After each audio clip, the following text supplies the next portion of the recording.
Hi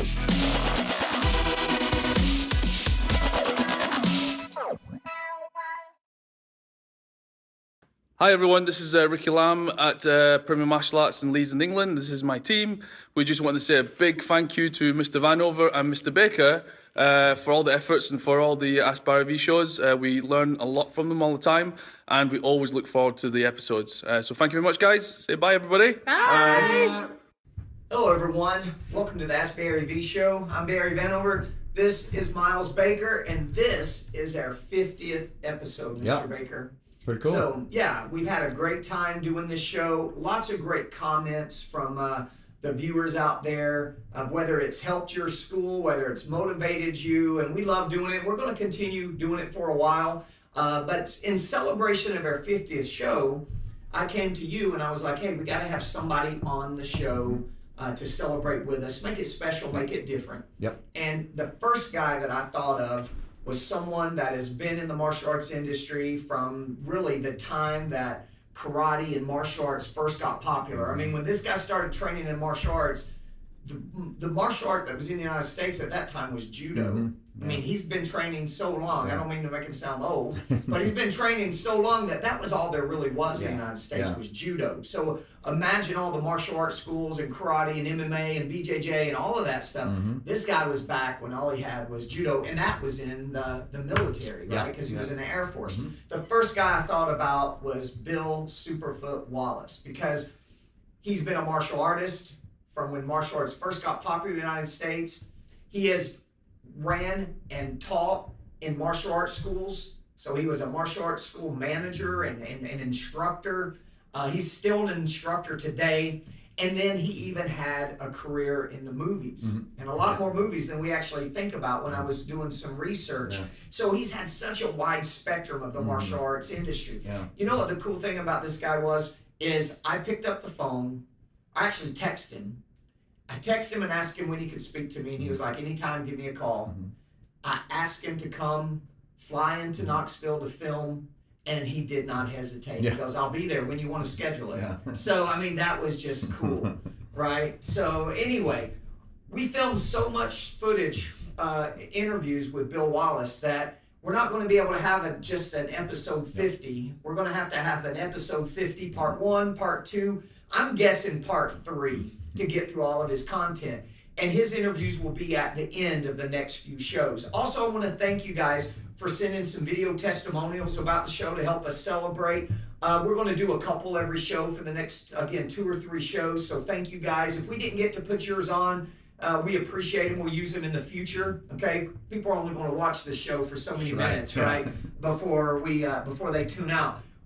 And with that, we do want to go ahead and continue answering people's questions. So we're going to do a few questions, and then we're going to, at the end of every episode, we're going to do a few questions, and we're going to jump to our interview with Bill Wallace. You're going to want to watch the interviews with Bill Wallace. Totally exciting stuff. All right, let's go ahead and knock out a few questions. Okay, so first question comes from Seafood Eric from Winston, California. He says, before I ask my question, I'd like to give a great thanks to you guys for producing this amazing show. So thank you, Eric. His question is it possible to have a large school for those martial arts that only cater to teen and adults? The art I practice historically does not teach children. Am I ambitious for trying to create a large school without children's classes, or am I living in a dream world?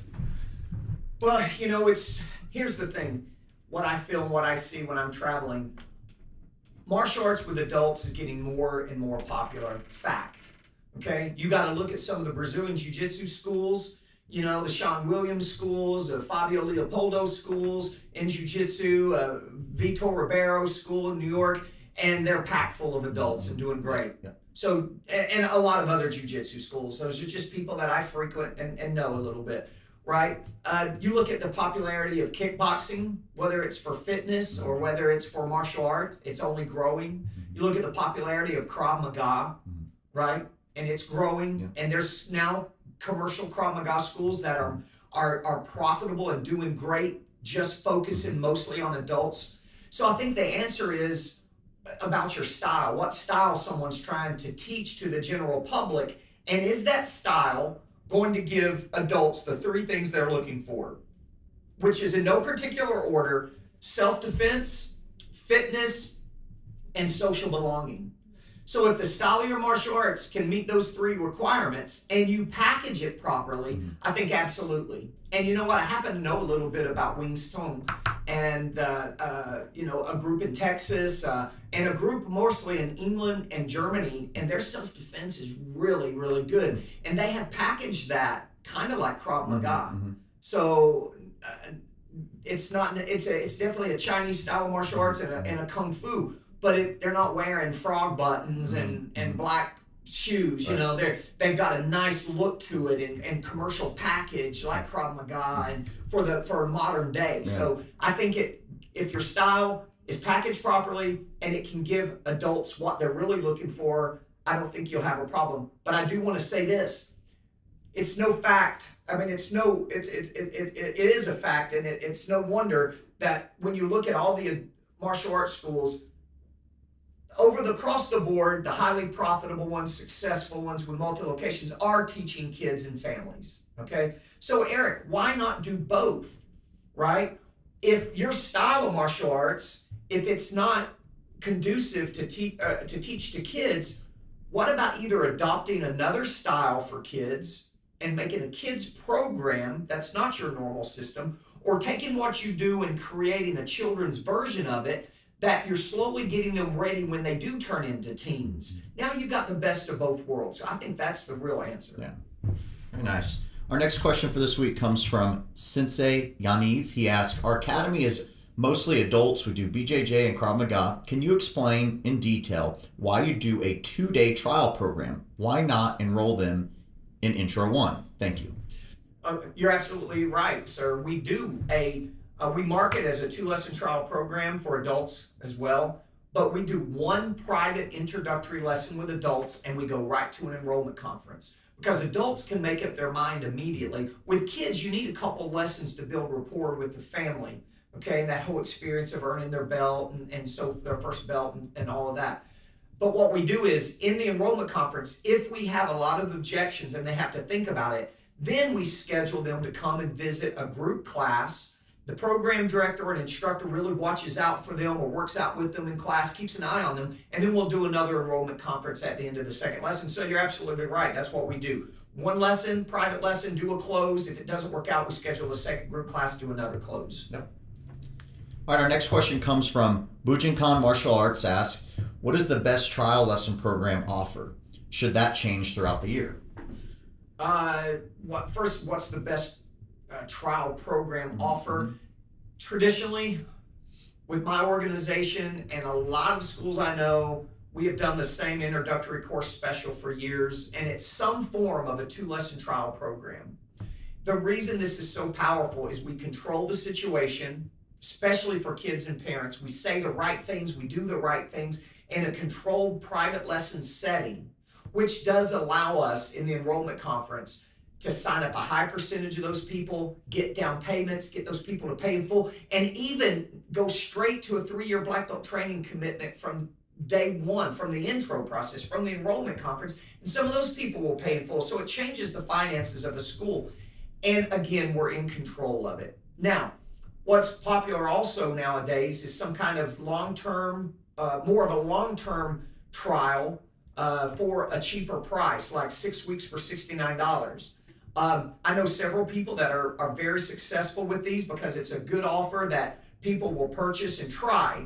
I think it comes down, the only negative part about the 6 weeks is it's a long time for people to want to change their mind.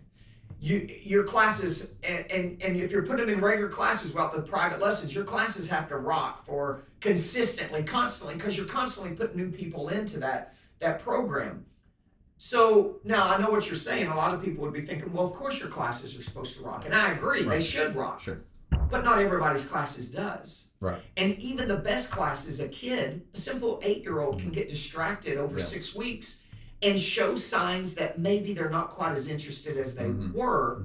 And they really haven't been there long enough to show mom and dad they love it and see a lot of benefits. So all of a sudden they decide not to continue. Right. Yeah. That's my only problem with the 6 weeks. But you also got to look at your time and staffing situation. Do you have time? Are you a one-man show and you only have time for you don't have time for those 2-lesson programs to do a lot of private lessons. Well, the 6 weeks may make sense, right? So kind of looking at staffing and time to decide which one of those are best.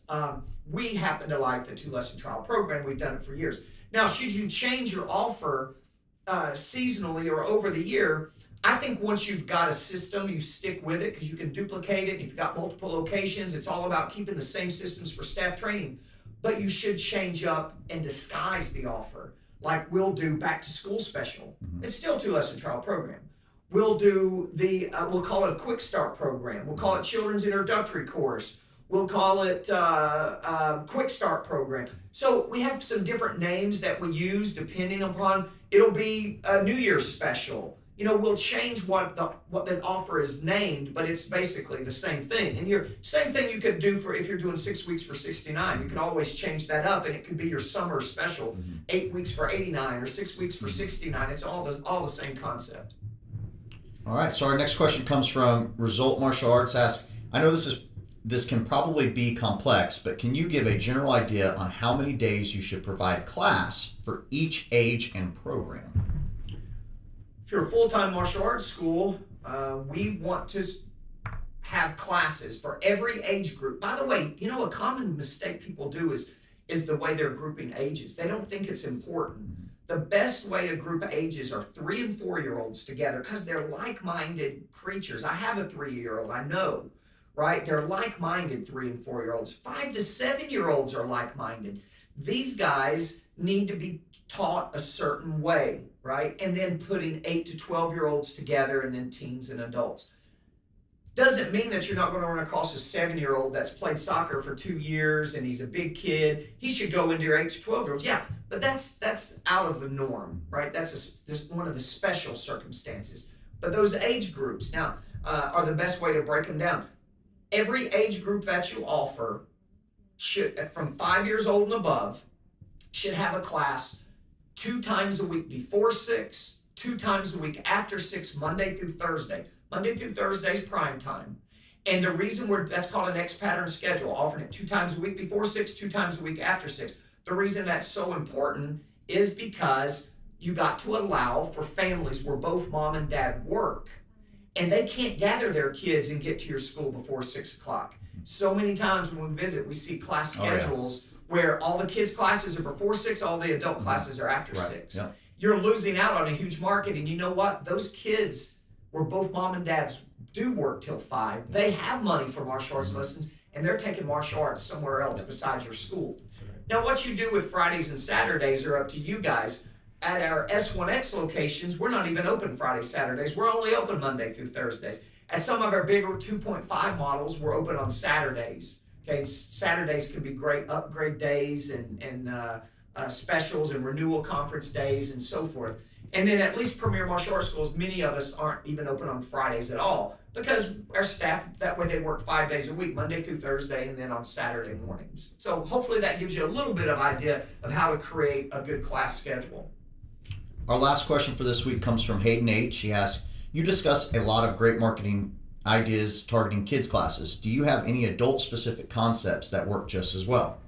I feel like I'm rushing. We're rushing so these guys can get to Bill Wallace. To Bill Wallace. They're right? ready. But I forget that they could actually pause this and come back to it anytime they want. Yeah. So I'm sorry if I'm rushing. It's just that's the thing. We want to get you to the Bill Wallace interview as fast as possible. Marketing for adults. We have great ideas for kids. What about some adult marketing? Well, listen, we have at our schools and our client schools, we have tons of adults. Marketing for adults and kids, the marketing actions are no different. It's the ads, the text, the copy, the location, all of that stuff is different. An example is right now, Facebook marketing is probably better for adults than moms targeting kids. We're getting a better result from Facebook, but we're getting results both from that medium. But the images we use, the text we use, the offers we use are different, okay? Promotional booths, right? If you're doing promotional booths, well, the promotional booth concept is the same, targeting kids or adults, but where you would set up your promotional booth to target adults versus kids would be different. And if you're in a place like a fair or something, a community fair where there's lots of adults and kids both running, You got to have marketing materials ready to hand to adults that's separate from marketing materials to hand to the parents and kids. So you got to have information that targets that specific group. So that's just two real quick, simple examples. But the marketing ideas and concepts are the same. It's the presentation is what's different. Good. That's it. All right. Yeah. All right, guys. We're going to let you tune straight in to our first part 1 interview with Bill Wallace. Hi, this is Bobby Lawrence from Bobby Lawrence Karate in Orem, Utah. We're very happy to be associated with Barry Vanover and his programs that help each of our school owners perform their jobs better. It allows me to focus on the curriculum and the art, and the business takes care of itself thanks to Barry. He provides helpful information in a timely manner in ways that our school owners benefit greatly. Thank you, Barry. You're the best. Hello, everyone, and welcome to the Ask Barry V Show. We are super excited about today's episode. This is our 50th show, and of course, from you guys watching the past few, you knew I was going to have somebody on here as a special guest, and we are pumped to have Grandmaster Supreme. You hate that, don't you? Yuck. Okay, how about Bill Superfoot Wallace? I'll take it. Ex-world champ, awesome dude, Old motorcycle rider oh, and yeah. golfer. And wrecker of motorcycles. Yeah. Wrecker of motorcycles. Super glad to have him today. And this is what we've done is we sent an email out to some of our subscriber list. We told them who we were having, and we had you guys ask questions, send questions to us that you wanted to ask Mr. Wallace. So we thought that was a cool way of doing it. Plus, I'm going to try to get out as much information from him as I possibly can. So let's get started. We're glad to have you, sir. Thank you, sir. It's an It's honor, great being a here. privilege. And Knoxville's pretty. Usually, like I said, I lived in Memphis for 11 years. And all of a sudden, you say, hold on. Memphis, Tennessee in January and February is freezing. Yeah. And it's further south than this. Yeah. And I come here and it's 65, 70 degrees. I'm going, no, I don't like it. Yeah. And you guys have hills. It's global warming. Yeah. Enjoy it. Hills will do it every time. All right, so let's go ahead and we'll get started. Mr. Baker, you're always going to ask the questions, so All right, let's Mr. do Wallace, this. our first question for today comes from Robert K. He asked, what do you like about modern mixed martial arts and what do you not like? Well, the beautiful thing about mixed martial arts is it shows you what works and what doesn't work. The beauteous also thing about it is, in point tournaments, I throw a reverse punch and hit you in the gut. And in the old days, it was a killing technique, killing or maiming technique. So you got a point for it. Now we find out that half the time that punch that you get hit with does nothing. Yeah. And you go, uh-oh, because now you're going to get hit back. Right. And in the point tournaments, if I hit you first to the stomach and you come back and take my head off with a ridge hand, you don't get anything from taking my head off, but I get the point for the ridge hand or for the reverse punch that did nothing. Yeah. So we find out what's really good and we find out what's not good. And we also find out that, your body is a phenomenal tool. It's a phenomenal weapon. It's great because we found out that it can take punishment. Yeah. A lot of punishment. Right. No, it really does. Yeah. I mean, take your point at some of these fighters. When you train, you have to train almost as hard as the fight because that's it. Okay. Now think in the fight, you get hit in a 5 round fight. Let's say you get hit 35 times. How many times did you get hit that 6 weeks prior to that getting hit? Yeah, that's true. Now, and every time you see stars, this is a physiological aspect. Every time you see stars, brain cells die. That's true, too. It's a fact. The problem is they don't regenerate. They stay dead. Yeah. So, think about this. You got a guy here that gets down, especially the guys which I don't like the term ground and pound. That's a street fight. Yeah. But anyway, you get a guy down, you hit him in the head once, but his head hits the mat, bounces off. That's really 2. You hit him again before the referee gets there. That's 4. Yeah. By the time the referee jumps in, you've hit him 5 times, but it's really 10. So you've got a concussion here, you've got a concussion here because of all the bouncing in there. Now you got to say after a while, this has got to add up. And I don't mean this to sound bad because I like Chuck Liddell, but Chuck Liddell 5 or 6 years ago was a cat's ass. He was the toughie. Everybody liked to watch. I liked to watch him fight because he was tough. Stayed up, stayed on the on his feet and fought. All of a sudden he gets knocked out with one punch. Never was the same. Lucky shot. Lucky shot. Comes back a couple months later, gets knocked out again with one shot. Hold it now, time out. Then the third and fourth time, knocked out with one shot. Your brain can only take so much punishment. And in MMA, you're going to get hit a lot. Even if you're great, you're going to get hit. Look at Anderson Silva. He wants down, he wants to choke you out once you get you in a guillotine or whatever it is. He takes some shots when he's on his back. Yeah. And those after a while, have to add up. In the kickboxing aspect of it, I love my way of fighting. For me, simply because if I'm from me to you, you can hit me. But if I back up from here to now, you can't reach me.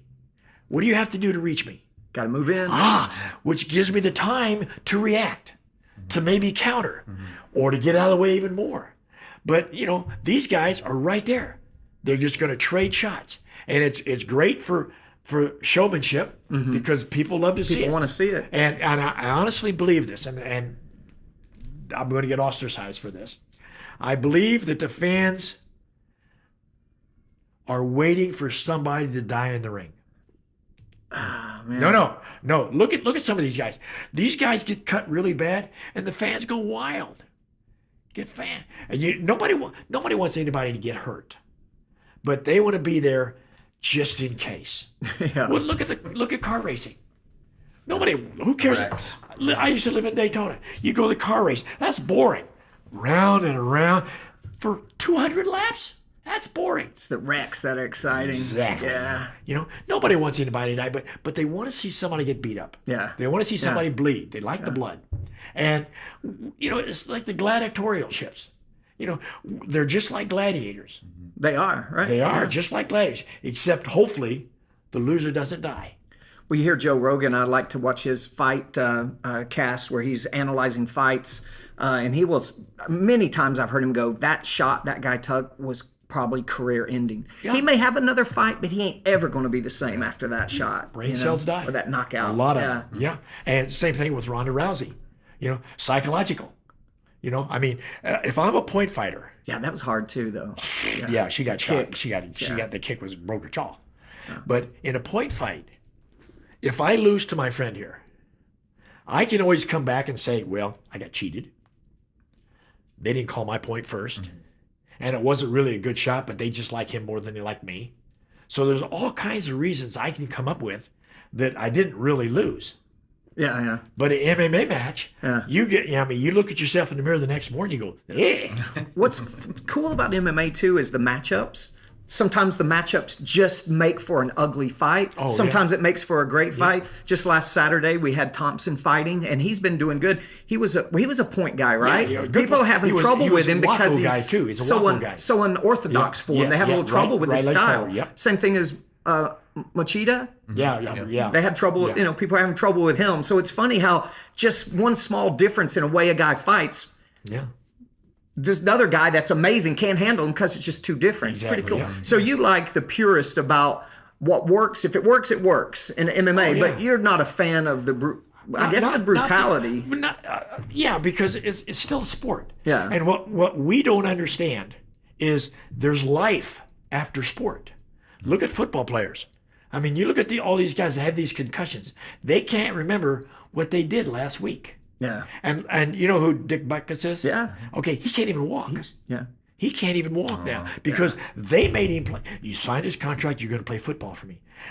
He's got torn ligaments, screwed up. You're still going to play. We need you. So he fought back. I mean, he fought. He played back in the day, though, man. Those guys were taking shots of what was it? Adrenaline, cortisone. Cortisone, and keep playing. Oh, sure, yeah. Come back. We got you. And they didn't have the medicine that's high tech like it is today necessarily. Not at all. So those guys. You have knee surgery now, and you're back in 3 weeks. Right. Yeah. But in an MMA aspect of it, we found out that they're beautiful technique. There's some really good kicking in MMA. We found out too, because of the Muay Thai and so forth. Hey, hitting with the instep is okay because it's a reacher. It's good for a point. But now I hit you with the instep, which is almost bone on bone. Ooh. Yeah.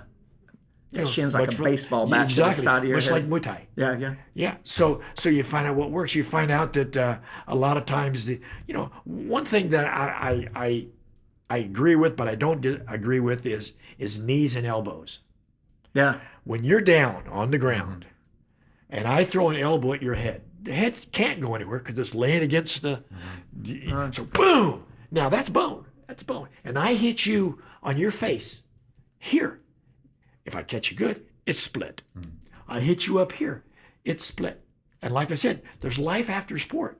Next time it's going to cut even easier. But I like the stand up. I really enjoyed the stand up that the MMA have. The ground and pound. I'm for the rule that they've coming up with now. Like 30 seconds, 40 seconds, you roll around on a mat, nothing happens. Get them up. Stand them up again. Yeah, that's much more. That's what the fans want to see. Exactly. I did the commentary on the very first one, the MMA, the Gracie Jiu-Jitsu. Oh yeah. Yeah, and in Denver, Colorado, and there were more fights in the audience than there were. No, there were more fights than there were in the ring because they had a cage. So you were a commentator in UFC 1? I was. What? You didn't know that? No. Oh yeah. That Yeah, was with Renzo Gracie, not Renzo Gracie, but Hoist Gracie won the first two, but they had the 8 fighters there, and Hoist went out against his second fight with Ken Shamrock, and he choked out Ken Shamrock. Oh yeah. And Ken, if you play it back, they start arguing back and forth. Well, what people don't understand. You play jiu-jitsu. You play. Now think about this. The uniform, the gi, is a weapon. Absolutely. Okay, so these guys are wearing shorts that, no matter what happened, you can't use them for anything, right? Other than covering yourself. But Ken Shamrock came in for a takedown, and Hoist Gracie reaches under his butt, grabs his gi, grabs his obi, his belt, and chokes Ken Shamrock out with his belt.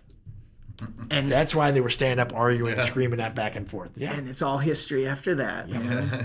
Yeah.